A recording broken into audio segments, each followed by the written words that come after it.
senhores, das senhoras, para que ocupem seus lugares, por favor, porque agora vamos receber o segundo palestrante do painel Regulação Tarifária, um novo regime para uma nova realidade. O palestrante é o senhor Tiago de Barros Correia, e o Tiago é bacharel em Ciências Econômicas e mestre em Planejamento de Sistemas Energéticos, ambos pela Universidade de Campinas, Unicamp. É especialista em políticas públicas e gestão governamental desde 2006. No período de 2004 a 2012, atuou na assessoria econômica do Ministério de Minas e Energias e, em 2013, assumiu como membro do Conselho de Administração da Empresa de Pesquisa Energética, EPE, como representante do Ministério da Fazenda e de assessor especial do Ministério da Fazenda, lotado na Secretaria de Acompanhamento Econômico. E é também diretor da ANEEL desde agosto de 2014. Vamos receber, então, senhoras e senhores, Tiago Correia.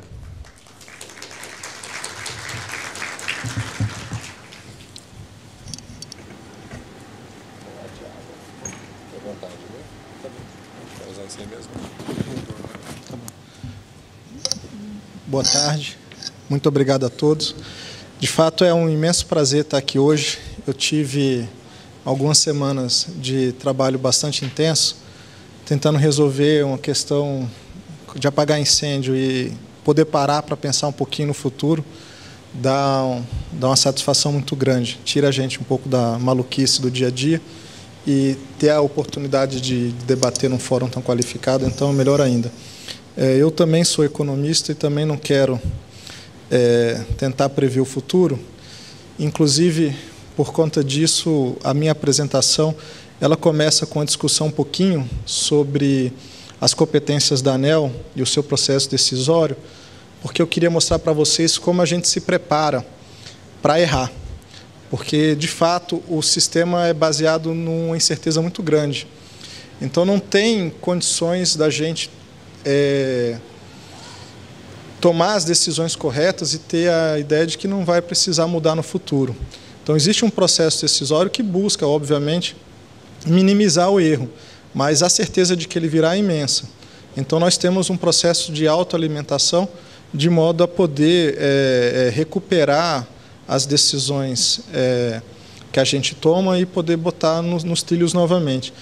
Eu trouxe, então, dois aspectos somente para discutir hoje, relacionados com o nosso tema, que busca explicar exatamente o que a ANEEL está fazendo no momento de repensar problemas de curto prazo, relacionados com a volatilidade da parcela A, que é aquela parcela da tarifa que não é gerida pela distribuidora, ela é pass-through, ela passa, a distribuidora adquire e passa esse custo adiante.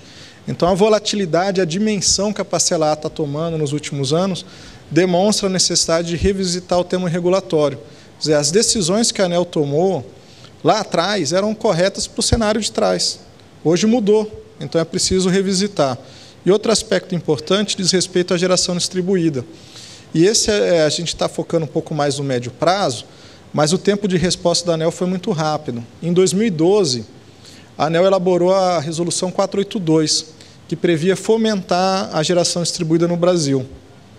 Nós estamos em 2015 e já estamos revisitando a resolução, porque ela não alcançou nem de perto os resultados esperados.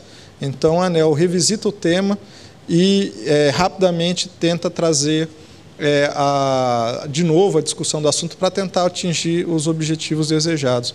Então, uma breve apresentação do que seria, para os nossos colegas de fora do Brasil, o setor elétrico brasileiro. Então, a dimensão da política pública, que estabelece as metas e as grandes diretrizes, ela é tomada pelo nosso Congresso Nacional e pelo Conselho Nacional de Política Energética, diretamente ligado à Presidência da República.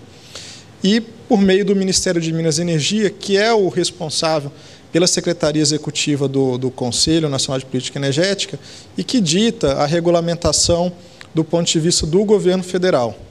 Já a regulação setorial, a fiscalização, o acompanhamento, isso tudo é feito pela ANEEL, que é a Agência Nacional de Energia Elétrica, em parceria com uma série de agências regulatórias. Algumas são conveniadas dos estados, que regulam o serviço de eletricidade, de saneamento nos estados, e outras são agências de setores conexos, como a Agência Nacional de Águas e a Agência Nacional de Petróleo, Gás e Combustíveis Renováveis. A ANEEL ela regulamenta e acompanha o mercado de energia elétrica. Nós contamos aqui com a Câmara de Liquidação de Energia Elétrica, que seria uma clearinghouse para os contratos e as diferenças da energia contratada. Então, ela verifica se o consumidor consumiu o que de fato contratou, se o vendedor produziu o que de fato vendeu, compara essas diferenças a um preço e faz as liquidações financeiras. Dentro do mercado, aqui a gente fez a desverticalização, o unbundling, separou a geração, a transmissão, a distribuição e a comercialização, e nós temos um operador independente do sistema que faz a gestão do sistema de transmissão e a interface desse sistema com os sistemas de distribuição. Ainda ali do ponto de vista direito, a gente tem uma empresa de pesquisa energética que auxilia o poder concedente, o Ministério, no planejamento de longo prazo. Nós temos um comitê de monitoramento do setor elétrico, do qual a ANEEL faz parte, que acompanha o despacho em tempo real e é responsável, inclusive, por mandar o despacho de geração de energia elétrica por critério que não o econômico, quer dizer, por critério de segurança, se despacha fonte que na ordem de preço não estaria sendo despachada agora, e o CMS é o grande responsável por esse tipo de decisão. Nós temos uma interface muito grande com o IBAMA, que é o órgão licenciador de meio ambiente, e com o Ministério Público e com o BNDES. O Ministério Público ele é uma instituição bem característica do Brasil, porque ele representa o corpo de promotores que buscam a justiça no sistema penal, mas ele também representa o interesse coletivo e difuso da sociedade. Então, todas as questões em que a ANEEL toma relacionadas à regulação, à construção de usinas, à construção de transmissão, o Ministério Público tem um papel muito importante em proteger a comunidade local, o cidadão hipossuficiente, que não tem acesso ao sistema legal, e ele faz uma pressão muito forte na ANEEL para manter, então, o que a gente chama das decisões do âmbito da sustentabilidade, aqui lato sensu, tomando atenção para o meio ambiente, mas também por características sociais e econômicas. E o BNDES, que é o grande financiador do setor elétrico. Então, a ANEEL ela é responsável pela regulação, conforme a orientação das políticas públicas estabelecidas pelo CNPE e pelo Ministério. Ela é responsável pela fiscalização, e aqui há uma mudança de paradigma na ANEEL. Nós estamos muito mais interessados na orientação e na prevenção de penalidades do que em, de fato, aplicar multas nos agentes. A ANEEL tem um papel de mediação entre conflitos, especialmente conflitos comerciais entre os agentes do setor elétrico, e ela é responsável por dar as autorizações para a operação das usinas, de linhas de instalações de transmissão e para a comercialização de energia elétrica. Como é que a ANEEL toma a decisão? Então, a decisão é sempre tomada de forma colegiada por voto. Então, é uma maioria simples, os 5 diretores votando. Se tiver maioria simples, então a decisão é tomada. E a característica que eu acho mais importante nas reuniões da ANEEL é que são reuniões públicas, com transmissão ao vivo pela internet, e que qualquer interessado pode pedir o uso da palavra. Então, normalmente, o direito de uso da palavra é utilizado pelas empresas. É muito comum as empresas defenderem o ponto de vista delas, né, atualmente em questões punitivas ou em novos regulamentos, mas tem sido cada vez mais comum conselhos de consumidores e, às vezes, cidadãos comuns ou professores pedirem a palavra para poderem apresentar aspectos técnicos, sociais, até culturais relacionados com a decisão, de modo a prevenir o erro. E não é raro o ANEEL retirar um processo de pauta para poder estudar aquele aspecto que é levantado no momento da reunião. Eu posso estar cometendo uma grande injustiça, mas até onde eu sei, é a única instituição no Brasil que permite esse tipo de participação social no momento da deliberação. Nos outros casos, existe participação social antes, durante a instrução do processo. Mas, no momento do voto, já é lido o voto do relator, é lido o relatório, e aí é aberta a participação social. Isso eu acho que é a única instituição do Brasil que faz isso. Então, como é que nós tomamos as nossas decisões? O primeiro momento começa hoje, obrigatoriamente, com a análise de impacto regulatório. Então, toda proposta de regulamento, toda regra nova, a ANEEL precisa realizar uma análise de impacto regulatório em que, obrigatoriamente, tem que ser analisadas mais de uma alternativas. E uma das alternativas que tem que ser feita é a de não fazer nada. Então, eventualmente, não é preciso alterar. Se alterar, fica pior. Então, é importante, a análise de impacto regulatório é colocada, então, em audiência pública. Normalmente, essa audiência pública já é conduzida no âmbito da diretoria, mas é possível haver uma consulta pública antes, durante a instrução técnica, nas superintendências. Com base nessas contribuições recebidas durante a participação social, a ANEEL faz a reunião deliberativa, em que aprova o regulamento. É o último momento também de participação social, e a partir daí a gente aplica a norma e começa a acompanhar. Dentro da ANEEL, um dos 5 diretores é o diretor ouvidor. Esse diretor ele é responsável por acompanhar os efeitos da medida tomada, da decisão tomada, inclusive através dos canais de reclamação que a ANEEL tem. Então, a ANEEL dispõe de inúmeros centrais telefônicas e de acesso à internet, links à internet, para reclamações. Dependendo do volume de reclamações e do teor dessas reclamações, isso acende uma luz amarela. E o nosso diretor ouvidor, então, é responsável por reencaminhar as soluções para isso. Essas soluções podem ser rediscutir a resolução ou simplesmente tornar mais clara a interpretação dela, por exemplo, a partir de uma súmula, em que diz, olha, o entendimento é este. O que a ANEEL quis dizer foi isso. Então, este processo é um processo cíclico e que o ouvidor pode solicitar uma nova análise de impacto regulatório. Por que a gente faz as decisões dessa maneira? Porque a ANEEL tem uma vocação enorme para buscar a sustentabilidade. Aqui eu trouxe 2 ideias de sustentabilidade muito ligadas ao conceito ecológico, que é o que hoje está predominantemente associado a essa palavra. Mas a sustentabilidade ela tem aspectos econômicos e sociais bastante pertinentes. A sustentabilidade é a habilidade ou a capacidade de algo ou alguma coisa se manter e se sustentar sozinha. Então, para isso, ela tem que gerar a própria economia dela, os recursos que retroalimentam. Ela tem que ter racionalidade econômica, senão ela precisa de subsídio. Ela tem que ter suporte social, porque senão ela vai receber uma resistência enorme das comunidades locais. E ela tem que ser também, do ponto de vista intergeracional, sustentável. E aí que entra o aspecto ecológico de uma maneira mais evidente. Então, é possível você ser sustentável se aquela ação, de fato, não gera nenhum tipo de pegada. Isso aí é quase como uma utopia. Do ponto de vista tecnológico atual, são poucas as atividades humanas que, de fato, poderiam ser consideradas sustentáveis sob esse ponto de vista. Agora, é possível imaginar por outro ângulo. Dada a nossa tecnologia, dado o avanço tecnológico esperado, é possível adotar uma trajetória agora mais sustentável do que a anterior e aí caminhar para um horizonte futuro mais sustentável. Por exemplo, trocar diesel por gás. Consumir gás natural em eletricidade não é sustentável do ponto de vista do equilíbrio ecológico, mas do ponto de vista da pegada ecológica, gera menos pegada do que óleo, gera menos pegada do que carvão. Então, isso pode estar na nossa trajetória. Outra questão, então, como é que a gente caminha, o que a gente chama da trilha da sustentabilidade.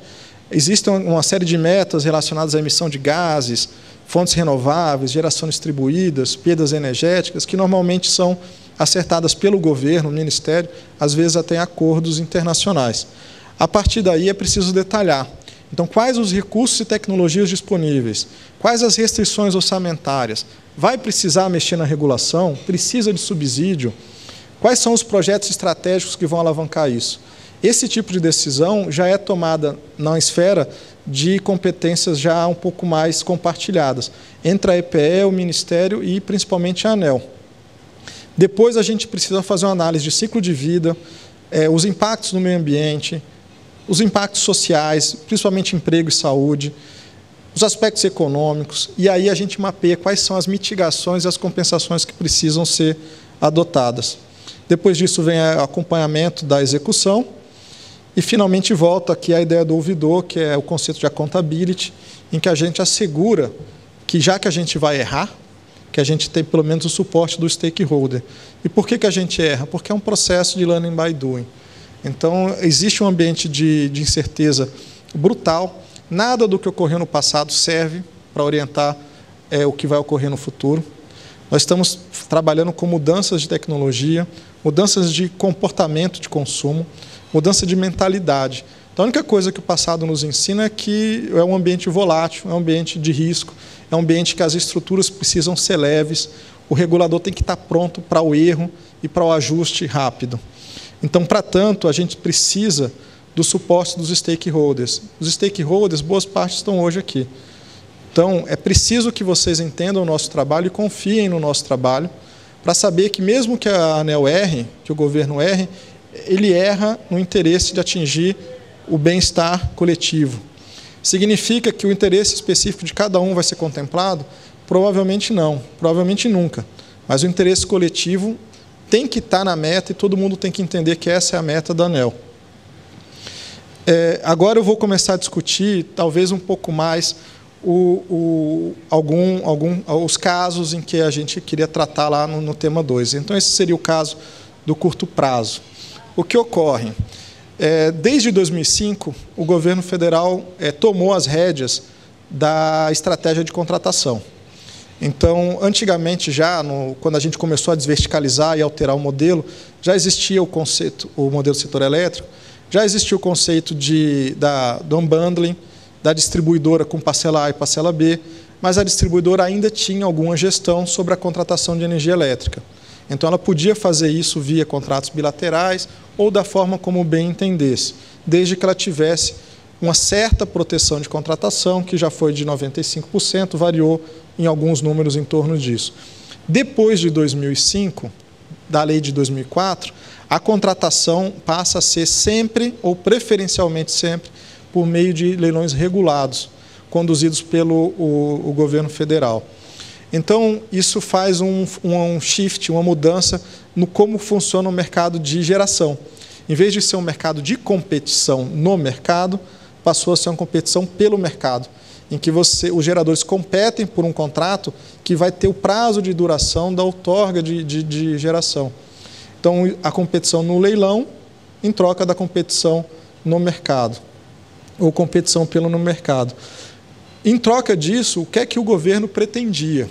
Ele pretendia conseguir uma diversificação da matriz energética atrelada ao planejamento. Quer dizer, eu preciso mudar a matriz, porque do ponto de vista da hidrologia e das bases, que as previsões que a gente tem para carga e para o potencial hidrelétrico que nós temos ainda a explorar, se verifica que precisa haver outras fontes. E o governo gostaria que as fontes escolhidas tivessem alguma coisa a ver com a política pública de meio ambiente e de segurança energética. Então, o leilão é uma forma de influenciar, não é determinar, porque depende ainda de uma competição, mas influenciar as fontes que serão incluídas na matriz elétrica. Por conta disso, o governo faz leilões específicos para biomassa, para eólica, faz leilões específicos para energia de reserva, para termoelétrica, para atender na ponta. Eu tive há 2 meses na Alemanha, o professor Michael falou da experiência da Alemanha com eólica e solar, e por conta do tariff feed-in, os subsídios e a explosão que teve e todos os efeitos que eles estão tendo na gestão dessa geração, porque quando eles produzem, eventualmente eles têm que pagar para outros países receberem energia ou para plantas industriais consumirem energia. Então, eles têm a hipótese até do preço negativo. E eles estavam me falando que eles começaram a estudar o modelo brasileiro de leilões, em que nós conseguimos introduzir a fonte eólica sem a necessidade de subsídio. E que eles estariam estudando essa forma. Obviamente, já viram todos os erros que cometemos e não vão cometer também, mas estavam querendo partir da experiência brasileira com esse tipo de leilão. Esse leilão permite que você tenha contratos de longo prazo associado com a questão do Project Finance. Diferentemente de outros países, Eduardo mostrou o crescimento da América Latina de 1% ao ano, o Brasil, até agora, tem sido da ordem de 4% ao ano. Esse ano vai ser um ano difícil, mas a gente espera que essa taxa retorne e permaneça ainda por mais um tempo. Quem cresce 4% ao ano precisa dobrar a matriz a cada 12, 14 anos. E, neste caso, você precisa ter uma estrutura de investimento que atenda, que a gente chama de resource adequacy. Você precisa ter os recursos adequados para atender a demanda. E nós não temos como financiar isso com base nas receitas atuais. Então, se usa o conceito de Project Finance para, com receitas futuras, financiar o investimento de hoje. E o leilão também permite isso. Por outro lado, ele busca essa energia pelo menor preço, conforme os critérios, mas, por outro lado, ela tira essa gestão das distribuidoras do que seria o custo da parcela A, totalmente. E a gente vai ver o que ocorre com esse custo. Quer dizer, nós tomamos uma decisão que tem uma série de aspectos positivos e tinha um aspecto negativo que foi negligenciado. E ele foi negligenciado por quê? Diferentemente de outros países, o Brasil, por conta da experiência com a inflação até o Plano Real, em 94, nós tivemos que criar uma regra de desindexação da economia e que restringe alterações de valores contratuais. Então, contratos com mais de um ano de duração podem ter um reajuste único ao ano. E esse reajuste tem que ser baseado ou em custos demonstrados ou em índices gerais de inflação. Por isso que a gente usa IPCA ou IGPM. No caso da tarifa brasileira, nós temos processos anuais em que nós olhamos a tarifa da parcela B, aplicamos um índice de inflação menos um fator X para divisão e compartilhamento de produtividade e pegamos toda a parcela A, que é o custo da transmissão e da energia, reajustamos por um índice de inflação e repassamos para o consumidor. Repare que na parcela B é índice de inflação menos compartilhamento. Na parcela A, não, é índice de inflação direto. Repare que o Brasil cresce a 4% ao ano. O que é que significa isso? Bem, cresce a 4% ao ano, em tese, também porque o nosso consumo per capita é muito pequeno. O Eduardo demonstrou que é da ordem de 2.500 kWh por habitante, sendo que nos Estados Unidos é 5 vezes maior que isso. Então, é possível crescer mercado sem crescer base, porque você está usando mais eficientemente a base regulatória. Se isso ocorre, significa que a parcela B também não cresce na mesma velocidade. Então, ela já cresce menos, tanto por conta do índice do fator X, quanto por conta da maior eficiência dos recursos. Essa aqui era a divisão da parcela B, um número um pouco diferente do Eduardo. Esse é o número da ANEEL, tá, gente? Se for citar, esse é melhor. O do Eduardo Abrade não usaria, não. Então, em vez de 14% na parcela B, é 17%. Tributos é realmente 30%, a diferença está ali na parcela A. Isso é o que foi feito agora em 2015, depois das RTS. Agora eu estou mostrando aqui o que era lá em 2001, corrigido pelo IGPM, que é o indicador da parcela B, para mostrar o que ocorre. Lá em 2001, de uma tarifa da ordem de R$ 400, R$ 176 eram da distribuidora. Hoje, a tarifa até subiu um pouquinho, está R$ 430, mas só R$ 77 é da distribuidora. O resto todo virou parcela A. Qual que é o problema com isso?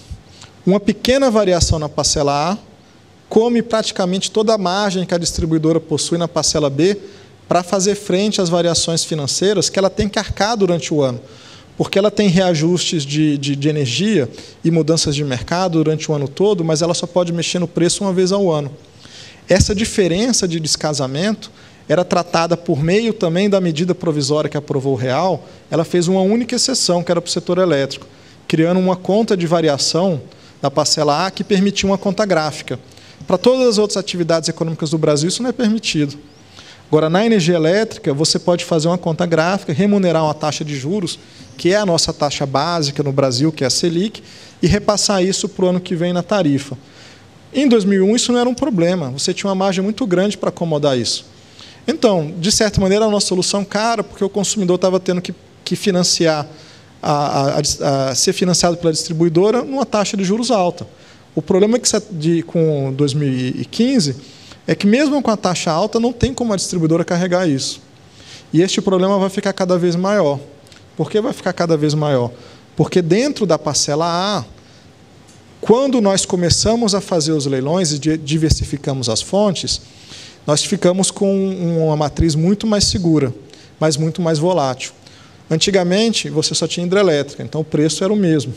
Você podia ter racionamento, mas o preço ia ficar travado naquele ano. Agora, existem para um contrato de disponibilidade termoelétrico. Então, se o preço está baixo, não há necessidade de pagar combustível, vai ao mercado e compra a PLD. Se precisa gerar combustível, ela vai ter que vender a energia dela, inclusive maior do que a contratada, porque sempre gera um pouco mais do que a garantia física, que é usada para o contrato, e vende isso a PLD. A ANEEL fazia uma previsão para isso e falava, olha, vai precisar de tanto de térmica e vai precisar de tanto de hídrica. A gente acertava isso? Não. Tinha muito problema. Carregava na parcela A. Agora a gente erra e a distribuidora tem que ter o desencaixe. E o desencaixe ficou muito grande. Então, o que é que pode ser feito para resolver isso? Bem, aqui é só para mostrar um pouco o que aconteceu com a nossa capacidade instalada.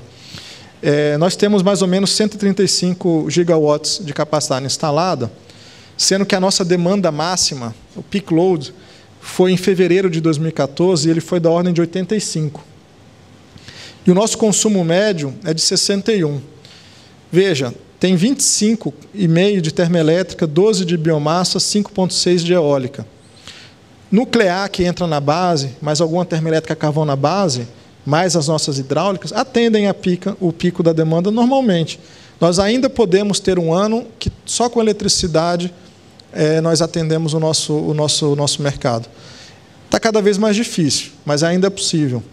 Agora, quando as outras fontes entram, geram uma volatilidade muito grande. E daqui para frente, a carga vai crescer mais rápido do que a geração hidrelétrica.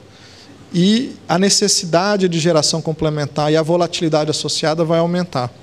O que fazer, então?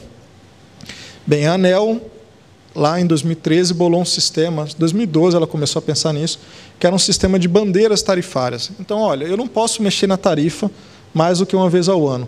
Então, eu vou criar um componente extra-tarifário, que eu também defino uma vez ao ano, mas ele é acionado por meio de gatilhos. Que gatilhos? Atualmente, o gatilho é acionado com base naquela termoelétrica em que é despachada, ou pelo ONS ou pelo CMSE, quando é fora da ordem de mérito. Sempre que a termoelétrica que está despachada for maior do que o PLD, do que o preço de 388, a gente está numa bandeira vermelha. Significa que o custo de geração está alto e as distribuidoras podem arrecadar mais dinheiro para não ter que carregar na CVA. Se tiver entre 388 e 200, a gente está com a bandeira amarela. Atenção, as distribuidoras cobram mais, mas também não é o mesmo valor lá de R$ 55,00 por megawatt-hora que é cobrado na vermelha. É R$ 25,00. E se tiver abaixo de 200, da térmica é mais cara, não tem adicional tarifário nenhum, aqui a ANEEL faz uma previsão para esse custo e aqui, se errar, pelo menos erra um pouco menos.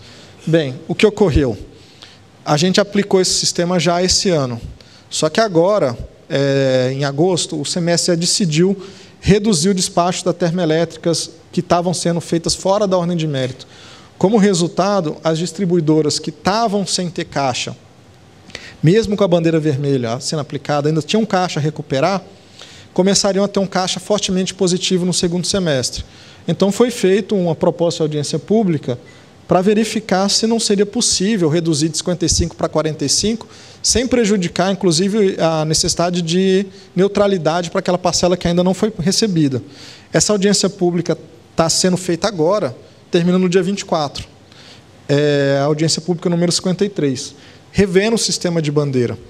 Durante as discussões para o GSF, nós também verificamos que seria talvez necessário, para as três cores, ter mais valores, para a gente poder diminuir o risco de descasamento. Eu gastei muito mais do que devia, já recebi o aviso de 10 minutos. Essa aqui é a ideia da bandeira, ela cobre todos esses custos aqui, que são custos variáveis. Tá? Eu vou mostrar só como é que é a relação deles com o PLD. Nos contratos por disponibilidade termoelétrica, a relação é positiva. Então, quanto maior o PLD, maior o meu gasto, mas ela não é linear, ela tem uma certa declividade ali. No risco hidrológico também eu tenho uma correlação negativa. O risco hidrológico é aquele risco que já está associado com cotas de Itaipu e que agora, também por meio da solução do GSF, aumentaria um pouquinho, porque pegaria também os contratos por quantidade, entrariam aqui. Agora, os encargos de serviço de sistema e de segurança energética têm uma correlação negativa, ajuda a reduzir o impacto dos outros itens. A exposição involuntária, as distribuidoras estão sobrecontratadas, também tem correlação negativa, ajuda a reduzir o risco. Energia de reserva, correlação negativa, ajuda a rebater o risco. Então, quando a gente trabalha com o conceito de bandeira, que permite ajustar isso mês a mês, e com um portfólio de fontes que tem correlação negativa e positiva, a gente ajuda a reduzir o bolo, porque a gente só paga o líquido. Então, a solução apresentada para reduzir a volatilidade da parcela A é o uso de bandeiras. Por que bandeiras? É uma peculiaridade do sistema brasileiro que não permite alterar esse tipo de preço conforme o mercado. Ele tem que ficar constante, são contratos a termo. Se precisa ter contrato a termo, tinha que ter uma forma de redear isso. E a forma proposta é a bandeira tarifária, com base numa série de efeitos que meio que se compensam, ainda assim uma conta bastante alta. Esse era o nosso desafio de curto prazo, em que nós, no intervalo de 3 anos, já fizemos 3 audiências públicas sobre esse assunto. E vai haver audiências públicas até isso está funcionando, dado o grau de importância e relevância que a ANEEL dá para esse quesito. Em relação ao médio prazo, e por que médio? Porque isso vai vir antes da gente poder trocar todo o nosso parque tecnológico, toda a nossa rede. Então, nós vamos ter que conviver com esse cenário. Vai haver um aumento da geração distribuída no Brasil. Então, havia uma resolução que a ANEEL fez em 2012, que era 482, cujo objetivo era permitir as instalações, basicamente por sistema de net metering, para geradores de fonte solar, hidrelétrica, eólica, biomassa e cogeração qualificada, direto na rede de distribuição, limitado a 1 mega de potência instalada. Bem, fiasco, ninguém aderiu. Em parte, por conta do preço da energia frente ao preço desses sistemas, que ainda é muito caro. E principalmente por conta da renda média brasileira. A renda média do trabalho no Brasil hoje é um pouco abaixo de R$ 1.800. 2/3 dessa renda é comprometida com casa, educação e alimentação. Sobra 1/3 para todo o resto.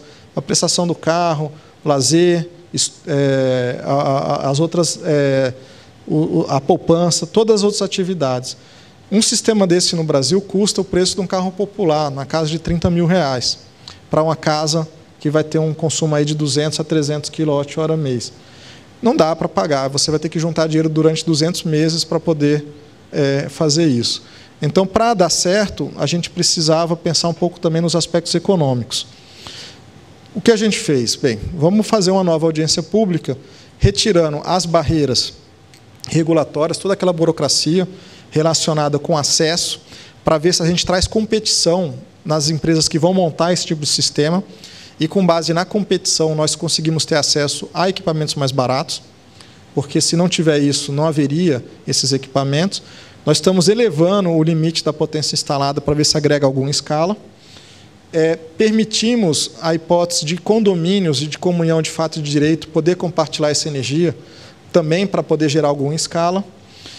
E ficaram 2 grandes questões que teriam que ser resolvidas. Primeiro, por conta de um decreto de 68, no Brasil, o consumidor do grupo B, que é basicamente baixa tensão, tem uma tarifa monômio. Significa que a energia e o fio são cobrados na mesma tarifa. Quem está na alta tensão, você já separa. Tem fio e tem energia. Como a gente está fazendo net metering, significa full retail net metering. Significa que quem tem isso é subsidiado por quem não tem. Então, foi colocada a hipótese, não, você paga pela disponibilidade. Você não vai pagar full retail. Só que a disponibilidade é muito baixa no Brasil. É 100 kWh. Então, quem tem a carga maior, exatamente o consumidor de alta renda, preocupação do professor Michael, estava tendo a chance de pagar menos do que o baixa renda. E o que é que um regulador faz? Ele fica ensandecido com isso. Ele não aceita. Então, nós vamos trabalhar numa forma de permitir que quem tem a renda mais baixa tenha acesso. E a primeira resposta para isso é o conceito ou da mini e microgeração virtual ou do conceito dela comunitária.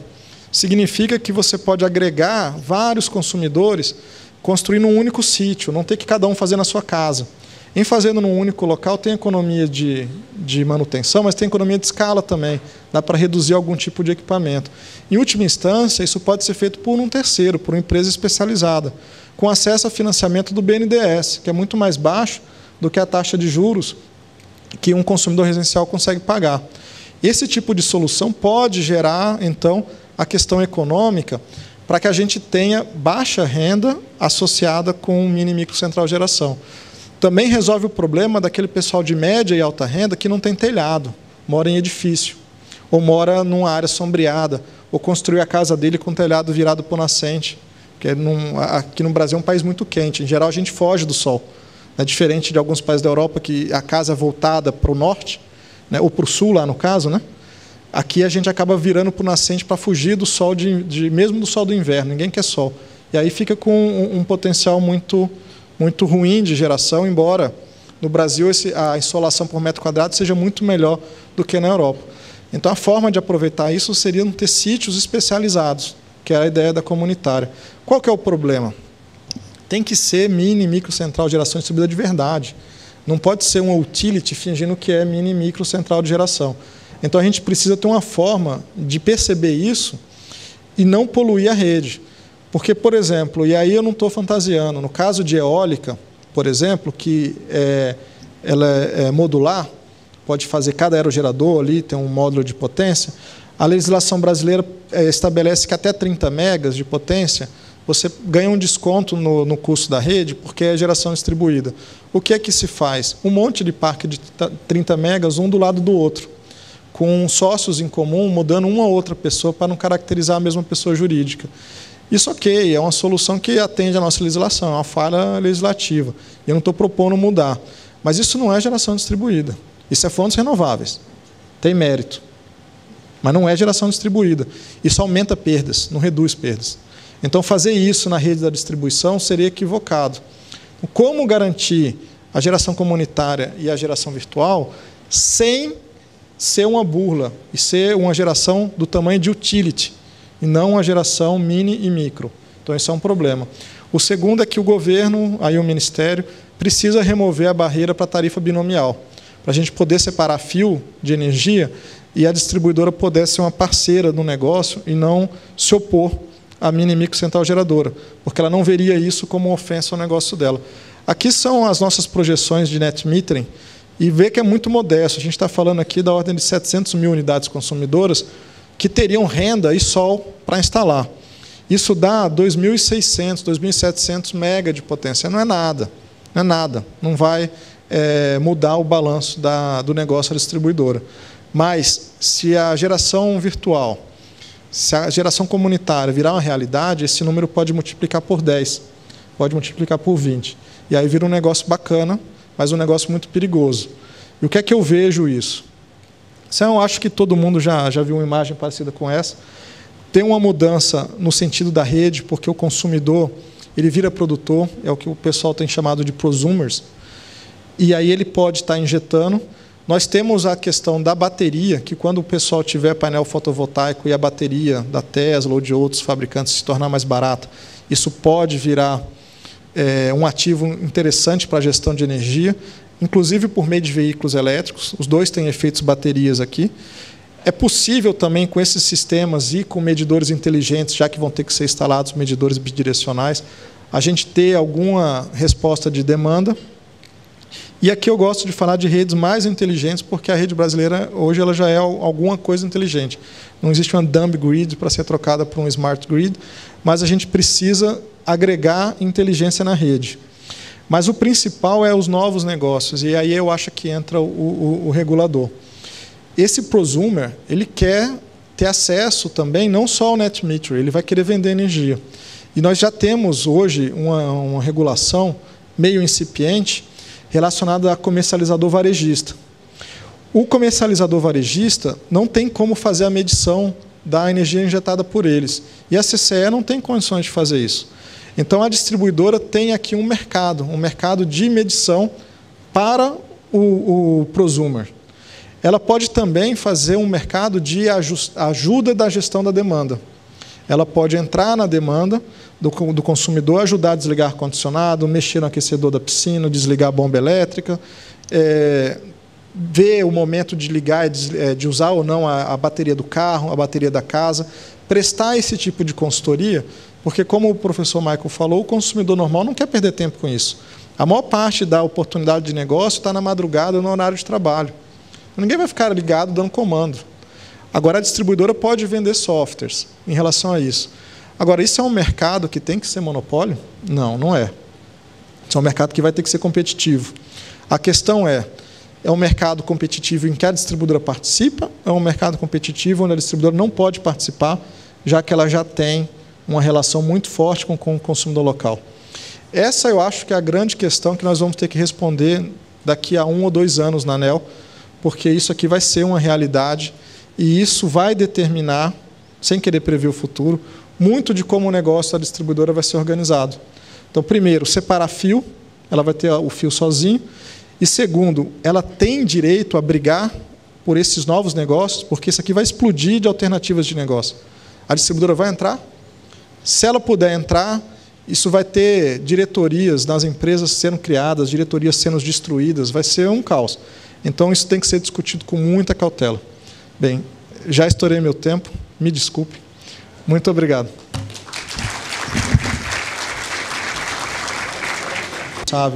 Por contratar, a parcela A cresceria mais do que a parcela B simplesmente pelo fato de que o consumo per capita nosso era muito baixo e porque você tem o fator X. O fato do governo ter assumido a competência para a gestão do contrato não diz tanto respeito, ele não tem que ajudar a resolver a questão do tamanho, mas da volatilidade. O problema não é que a parcela A é muito maior do que a parcela B, é que ela pode flutuar muito. Em ela podendo flutuar muito, nós temos que criar os instrumentos para que a distribuidora tenha um negócio estável. O slide do professor Michael, ele falava que o negócio da distribuidora era excelente para fundos de pensão. E no Brasil, talvez não. Se a gente não resolver isso, talvez não seja um negócio tão bom assim. Então, a questão é como tornar o fluxo de caixa distribuidora seguro, visto que a parcela A é volátil, não que a parcela A é muito maior do que a parcela B. Isso era meio inexorável. É uma pergunta muito parecida nessa linha. Em cima do mesmo cenário de variabilidade ou imprevisibilidade da parcela A, o ônus e o bônus, ou seja, a distribuidora hoje tem todo esse trabalho para lidar com a parcela A e a sua variação, mas não tem nenhum incentivo para compensar, inclusive, o aumento da gestão por trás dessa tarefa. Você tem alguma reflexão sobre isso? Aumentar os incentivos para a distribuidora nessa tarefa? Isso é algo que a gente tem que talvez olhar com mais calma. A distribuidora hoje, ela tem um incentivo um pouco indireto, porque a gente fala que não tem gestão nenhuma, mas ela tem alguma gestão. Então, aquelas que conseguiram manter o nível de contratação adequado, elas conseguem ter um pouco menos de impacto tarifário, porque a sobrecontratação, por exemplo, e se admite alguma sobrecontratação, ela tem um viés para baixo em relação à PLD. Então, essas distribuidoras tiveram que dar algum aumento tarifário um pouco menor do que as outras. E dizer que hoje no Brasil não existe elasticidade de preço para a eletricidade já não é mais verdade. Algumas distribuidoras estão tendo que lidar com o nível da inadimplência alto e com redução de consumo. E outras não, porque, de certa maneira, ou lá as variáveis não têm nada a ver com o preço mesmo, ou porque o preço foi um pouco menor. Mas o fato é que hoje a gente tem algum incentivo para essa gestão, mas não é um incentivo muito claro, não está muito objetivo. E talvez a gente tenha que trabalhar um pouco mais com isso. Outra pergunta é, do ponto de vista de comunicação para a sociedade, como a ANEEL vem interpretando a eficácia das bandeiras tarifárias? Aqui ele explica. O sinal econômico não ficou um pouco perdido no meio dos outros aumentos, a revisão tarifária extraordinária e o próprio reajuste tarifário anual, né? Aquela proporção? Eu acho que foi um sucesso imenso. A redução da carga no Brasil tem sido da ordem de 3%. A carga da indústria já estava caindo há muito tempo e ela não responde muito a preço, responde mais à renda. E a gente sempre imaginou que a carga do consumidor também não responderia a preço. Era uma aposta. A gente achava que o que determinava era a temperatura no Brasil. E o que a gente viu foi que, mesmo em alguns meses quentes, nós conseguimos uma redução bastante significativa de consumo E, na verdade, o que explica a gente estar podendo reduzir a bandeira agora é muito mais a redução da carga do que o aumento da chuva. A chuva não veio. Quer dizer, não foi um ano catastrófico, mas não é um ano bom de chuva. Falar, choveu muito e aí abaixou a bandeira, não é isso que ocorreu. A carga caiu muito. 2.000 megas de carga foram retirados do sistema. É isso que está permitindo retirar a geração termoelétrica. Então, é um sucesso e eu acho que a gente tem que continuar com essa comunicação. Evidentemente, numa tarifa de 430, 450, você jogar mais R$50 em cima é muita coisa. Então, eu também não acho que o sinal ficou perdido no meio dos outros aumentos. A questão é que esses outros aumentos podem ser retirados, esse movimento no ano que vem, parte desses custos não vão se repetir, então talvez a tarifa caia, mas talvez a bandeira fique num patamar muito parecido, pelo menos os valores. Não quer dizer que ela vai ficar vermelha e amarela o ano todo, ano que vem. Eu acho que talvez a partir de abril ela possa cair e sair de vermelha.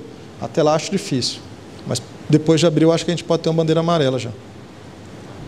A última pergunta de bandeira, e tem uma pergunta aqui bem pontual sobre o assunto que está na moda, você sabe qual é? Mas então, bandeira, quando haverá a mudança de valores após a audiência pública? E você imagina que há chance de uma periodicidade de revisão, por exemplo, anual, mudança de patamar de bandeira anualmente, ou a intenção não é essa? Eu acho que já a partir de 1º de setembro aplica a bandeira nova. A ideia não era fazer revisões num período menor do que um ano de bandeira, mas como não é tarifa nem preço, não tem problema, podemos fazer. Eu preferiria que a gente tivesse mais de um valor por cor.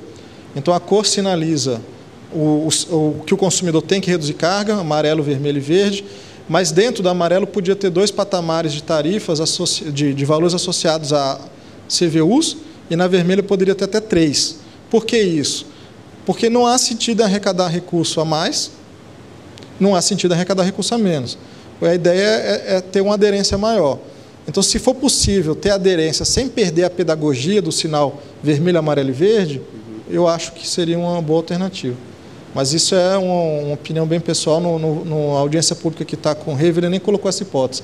Talvez para o ano que vem a gente trabalhe com isso. Tá bom. Tem outras perguntas aqui, mas deixa eu abrir espaço para essa. GSF? Você fica à vontade, tá, Thiago? Eu sei que está tudo muito recente, você tem essa liberdade. A nota técnica ainda não está aderente à MP 688. A ANEEL fará uma nova nota técnica? Os agentes devem considerar os termos do voto do relator nas suas análises? Todo mundo rodando planilha agora. Então, bem, o que vale é o voto. A nota técnica, de fato, não está aderente porque eu fui além da nota técnica. Então, a nota técnica ela está nos autos para ver como que foi formada a convicção, ela faz parte do processo, para mostrar o que poderia ter sido, mas não é o que é. O que é o que está no voto. Então, as simulações são as que tem que fazer com o que está no voto, e a nota técnica ela não vai ser reescrita porque não faz sentido. Agora, ela ajuda a entender, mas não é para simular com os valores da nota técnica. A única coisa que a nota técnica traz, que no voto mantém, e aí vale a pena lá ver que lá está mais detalhado, é a forma de cálculo do valor do risco, que é o 6,90, e uma das hipóteses de cálculo do prêmio do risco, que não é o valor do risco. O prêmio é um pouquinho maior. E aí a nota técnica faz uma proposta metodológica, que é a dos 10% do preço. Eu, no voto, propus uma outra metodologia e as duas estão em audiência pública. Agora, o 6,90, que é o valor do risco, já está decidido, é aquele mesmo. Okay. Uma última pergunta, a gente está chegando ao limite. O Weber da Semigda fazendo o seguinte questionamento. Atualmente, os custos de aquisição de energia pelas distribuidoras apresentam discrepâncias significativas. As diferenças nos preços de repasse superam 50%. Dado que estas diferenças acabam sendo repassadas aos consumidores finais, não seria mais justo promover a equalização dos preços de repasse PMIX entre as distribuidoras do Sistema Interligado Nacional? Eu acho que é uma boa ideia. Eu acho que é uma ideia que tem que ser estudada. Inclusive, quando a gente criou a bandeira, essa solução do GSF, isso tudo caminha para equalizar essas diferenças de preço. Então, ter um comprador único, pelo menos uma liquidação única, faz sentido. A questão é que a gente está agregando entropia no modelo, e eu acho que esse tipo de mudança deveria ser estudada, talvez, numa reforma mais geral. Se a gente for caminhar para isso, por que não fazer mais? E aí faria um estudo maior de como é que seria o modelo. Eu sei que o Ministério, o secretário executivo Barata já deu essas declarações de que tem interesse em fazer esse estudo amplo do modelo, e aí dentro do estudo amplo do modelo talvez faça sentido isso. Agora, se a gente for para algo mais radical, não sei.